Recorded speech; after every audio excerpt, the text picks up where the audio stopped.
रमजान की हर रात में छुपा है एक राज शैतान को क्यों कैद किया जाता है और इंसान की असली जंग किससे होती है।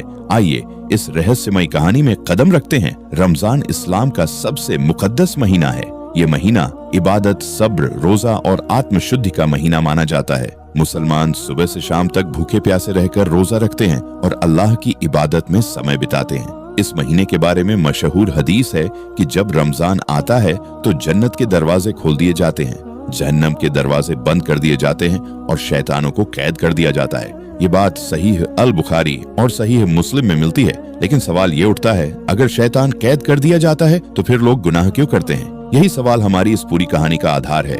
बिहार के किशनगंज जिले के एक छोटे से गांव में आरिफ नाम का एक लड़का रहता था। आरिफ की उम्र 14 साल थी। वह रोजा रखता था, नमाज पढ़ता था, लेकिन उसके मन में एक सवाल हमेशा घूमता रहता था, अगर रमजान में शैतान कैद हो जाता है तो फिर बुरे ख्याल क्यों आते हैं? एक दिन इफ्तार के बाद उसने अपने दादा अब्बू से यही सवाल पूछ लिया। दादा अब्बू मुस्कुराए और बोले, बेटा पहले ये समझो कि शैतान कौन है। शैतान का असली नाम इब्लीस था। जब अल्लाह ने हजरत आदम अलैहिस्सलाम को बनाया तो फरिश्तों और जिन्हों को हुक्म दिया कि आदम को सजदा करें। सबने सजदा किया, लेकिन इब्लीस ने घमंड में आकर इनकार कर दिया। इस घटना का जिक्र कुरान में आता है। इब्लीस ने कहा, मैं आग से बना हूँ और यह मिट्टी से बना है, मैं इससे बेहतर हूँ। यही घमंड उसे शैतान बना गया। जब अल्लाह ने उसे जन्नत से निकाल दिया तो इब्लीस ने कहा, मैं इंसानों को बहकाऊंगा, उन्हें गुमराह करूंगा। लेकिन अल्लाह ने कहा, मेरे नेक बंदों पर तेरा बस नहीं चलेगा। यहाँ से इंसान और शैतान की जंग शुरू हुई। दादा अब्बू ने समझाया, रमजान रहमत, मगफिरत और जहन्नम से निजात का महीना है। अल्लाह अपने बंदों पर खास रहमत बरसाता है ताकि इंसान आसानी से नेक काम कर सके। इसीलिए शैतानों को कैद कर दिया जाता है। इसका मतलब ये नहीं कि इंसान रोबोट बन जाए, बल्कि वातावरण पाक बन जाता है, इबादत आसान हो जाती है, दिल में सुकून बढ़ता है, नेक काम करने की चाहत बढ़ती है। आरिफ ने पूछा, अगर शैतान कैद है तो लोग चोरी, झूठ और गुनाह क्यों करते हैं दादा? अब्बू बोले, बेटा शैतान के अलावा एक और दुश्मन है, नफ्स, मन की बुरी चाहत। नफ्स इंसान के अंदर होता है। शैतान बहकाता है, लेकिन नफ्स खुद भी बुराई चाहता है। रमजान में शैतान कैद हो जाता है, लेकिन नफ्स तो इंसान के अंदर रहता है। इसीलिए अगर इंसान अपने नफ्स पर काबू न करे तो गुनाह हो सकता है। दादा अब्बू ने कहा, मान लो किसी को गुस्सा जल्दी आता है। रमजान में शैतान नहीं बहका रहा, लेकिन उसका स्वभाव और आदतें तो हैं। अगर उसने अपने आप को काबू में नहीं किया तो गुस्सा आ सकता है। रमजान असल में ट्रेनिंग का महीना है। भूख से सब्र सीखो, प्यास से शुक्र सीखो, नमाज से अनुशासन सीखो, कुरान से मार्गदर्शन सीखो। कुछ उल्मा कहते हैं कि बड़े शैतान, सरदार शैतान को कैद किया जाता है। कुछ का मानना है कि शैतानों का असर कम कर दिया जाता है। इसका मतलब यह है कि इंसान को मौका दिया जाता है ताकि वह बिना बाहरी रुकावट के अपने दिल को साफ कर सके। इसके रमजान सिर्फ भूखे रहने का नाम नहीं है, ये आत्मा को शुद्ध करने का महीना है। अगर शैतान कैद है और फिर भी इंसान गुनाह करे तो समझो कि असली जंग खुद से है। उस रात आरिफ देर तक जागता रहा। उसे समझ आ गया कि रमजान में शैतान की कैद असल में इंसान के लिए एक मौका है, एक मौका अपने दिल को बदलने का, अपने आप को सुधारने का, अल्लाह के करीब आने का। लेकिन उसकी कहानी यहीं खत्म नहीं हुई। उसके मन में एक और सवाल था, क्या शैतान सच में जंजीरों में जकड़ा जाता है?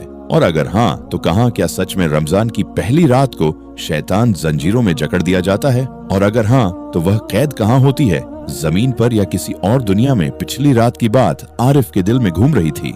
दादा अब्बू ने बताया था कि रमजान में शैतान कैद कर दिया जाता है, लेकिन उसका अगला सवाल अब और गहरा हो चुका था। क्या सच में लोहे की जंजीरों में बांधा जाता है? और अगर हाँ तो कहाँ? अगली शाम इफ्तार के बाद आरिफ फिर दादा अब्बू के पास बैठ गया। दादा अब्बू ने कहा, बेटा हदीस में आता है कि जब रमजान आता है तो शैतानों को जंजीरों में जकड़ दिया जाता है। ये बात सहीह अल बुखारी और सहीह मुस्लिम में बयान हुई है, लेकिन उल्मा, विद्वान इस पर अलग अलग तफसीर, व्याख्या देते हैं। कुछ विद्वानों का मानना है कि शैतान सचमुच जंजीरों में जकड़े जाते हैं, उन्हें अल्लाह की तरफ से रोक दिया जाता है, उनकी ताकत कम कर दी जाती है। इसका मतलब यह कि उनका असर इंसानों पर बहुत घट जाता है। कुछ उल्मा कहते हैं कि जंजीरें प्रतीक हैं, मतलब मस्जिदों में रौनक बढ़ती है, लोग रोजा रखते हैं, कुरान पढ़ते हैं, ज्यादा दुआ करते हैं। इस माहौल में शैतान का असर खुद ब खुद कम हो जाता है। यानी कैद का मतलब है असर का कम हो जाना। आरिफ ने पूछा, दादा अब्बू शैतान रहता कहाँ है? उन्होंने जवाब दिया, शैतान जिन्न है, जिन्न आग से बने हैं। इसका जिक्र कुरान में मिलता है कि जिन्न धुएं रहित आग से बनाए गए। जिन्हों की दुनिया इंसानों से अलग है। हम उन्हें नहीं देख सकते, लेकिन वे हमें देख सकते हैं। दादा अब्बू बोले, कुछ विद्वान कहते हैं कि बड़े शैतान सरदार को कैद किया जाता है। छोटे शैतान पूरी तरह बंद नहीं होते, लेकिन उनकी ताकत घट जाती है। इसलिए गुनाह पूरी तरह खत्म नहीं होते, लेकिन नेक काम करना आसान हो जाता है। आरिफ को अब एक बात समझ आने लगी थी, अगर शैतान का असर कम हो जाता है तो रमजान में इंसान की असली पहचान सामने आती है। अगर कोई रोजा रखकर भी झूठ बोले, नमाज पढ़कर भी धोखा दे, कुरान पढ़कर भी बुरा सोचे, तो समझो कि समस्या बाहर नहीं अंदर है। गांव में एक दुकानदार था जो हमेशा नाप तौल में कम देता था। रमजान में भी उसने यही किया। लोगों ने कहा, अरे रमजान है, शैतान तो कैद है।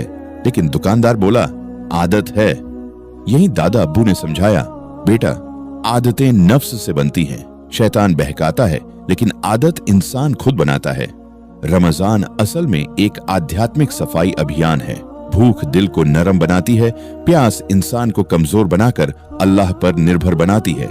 रात की तरावीह दिल को कुरान से जोड़ती है। जब ये सब होता है तो शैतान का असर अपने आप कम हो जाता है। दादा अब्बू ने कहा, सबसे मजबूत जंजीर लोहे की नहीं होती, बल्कि ईमान की होती है।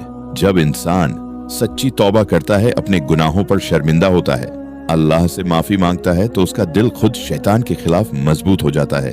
उस रात आरिफ ने सपना देखा। उसे लगा जैसे एक अंधेरी जगह में शैतान जंजीरों में बंधा है। वह चिल्ला रहा है, मैंने तो सिर्फ फुसफुसाया था, असली काम तुमने खुद किया। आरिफ अचानक जाग गया। उसे समझ आ गया है, शैतान मजबूर नहीं करता, सिर्फ उकसाता है। रमजान में शैतान की कैद का मतलब है इंसान को मौका देना, दिल को साफ करने का समय देना, गुनाह से दूर होने की आसान राह देना। लेकिन अगर इंसान खुद न बदले तो कोई जंजीर काम नहीं आएगी।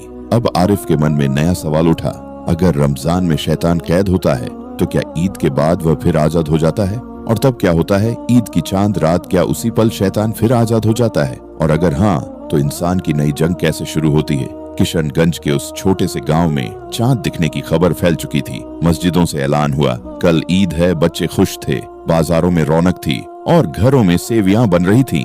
आरिफ भी खुश था, लेकिन उसके दिल में एक गहरा सवाल था, क्या आज रात शैतान फिर आजाद हो जाएगा? आरिफ ने पूछा, दादा अब्बू रमजान खत्म होते ही क्या शैतान फिर से खुल जाता है? दादा अब्बू ने कहा, बेटा हाँ, लेकिन असली सवाल ये नहीं है कि शैतान कब खुलता है। असली सवाल ये है कि तुम्हारा दिल कितना मजबूत हुआ है।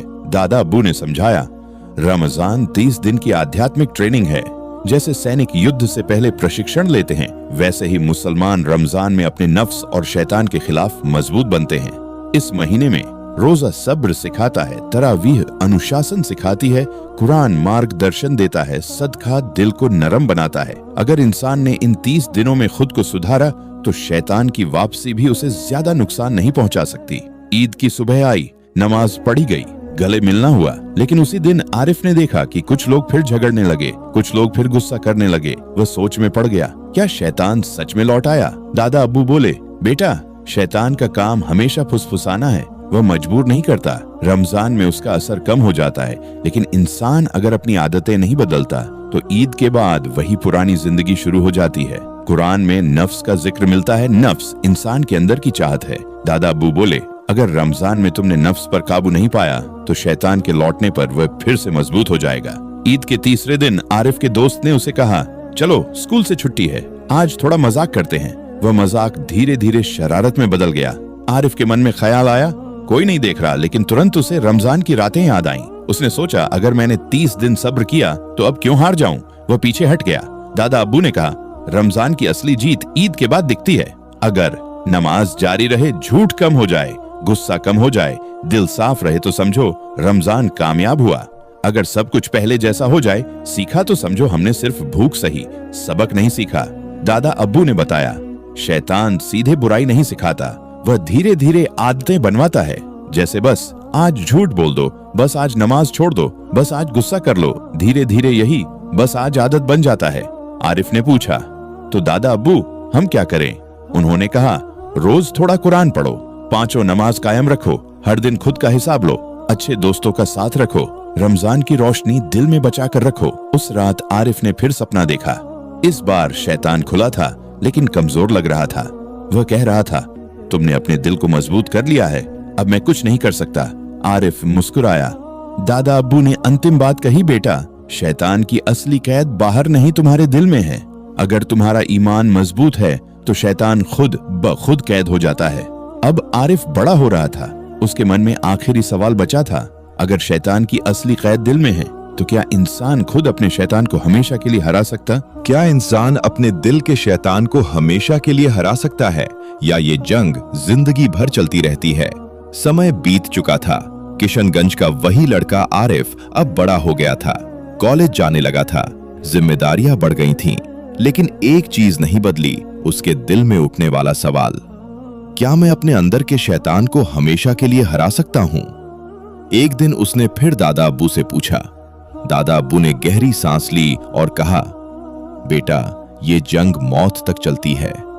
शैतान सिर्फ रमजान में कैद होता है, लेकिन नफ्स, अंदर की बुरी चाहत हर समय मौजूद रहता है। कुरान में बताया गया है कि इंसान का नफ्स उसे बुराई की तरफ खींचता है, सिवाय उसके जिस पर अल्लाह रहम करे। मतलब लड़ाई खत्म नहीं होती, लेकिन जीत मुमकिन है। आरिफ ने पूछा, जीत कैसे दादा अब्बू? बोले, जीत का मतलब ये नहीं कि बुरे ख्याल कभी आए ही नहीं।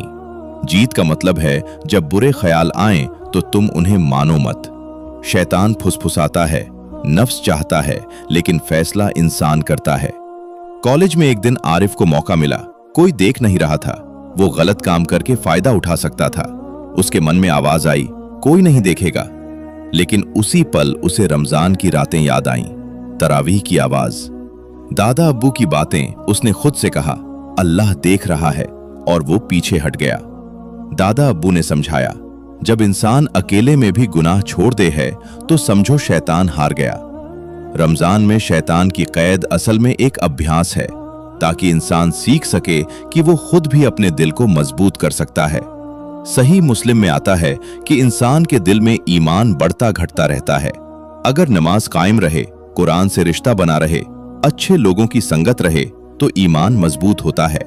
और जब ईमान मजबूत हो तो शैतान की जंजीर दिल के अंदर ही बन जाती है। अब आरिफ को पूरी कहानी समझ में आ गई थी।